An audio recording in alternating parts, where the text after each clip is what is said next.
Для североосетинских спасателей это восхождение особенное. Сотрудники МЧС в честь Дня Победы решили установить на одной из вершин Кавказского хребта Знамя Победы, точную копию знамени, водруженного в 45-м над Рейхстагом. Эта гора интересна тем, что отсюда виден огромный участок стратегически важной военно-грузинской дороги. Во время Великой Отечественной войны именно здесь проходила линия обороны Кавказа. По военно-грузинской дороге в начале войны немцы стремились пробиться к бакинской нефти, но благодаря героизму советских солдат враг был отброшен. Здесь вот по военно-грузинской дороге везде были укрепрайоны по сегодняшний день.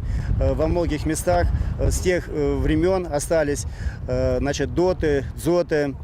Для новичка эта гора настоящее испытание, да и опытные альпинисты тратят на восхождение немало сил, но Знамя Победы за спиной как будто толкает вперед. Прежде всего, чувство гордости за страну, конечно, которая смогла все это вынести, победить. И пускай завидуют те, кто против нас.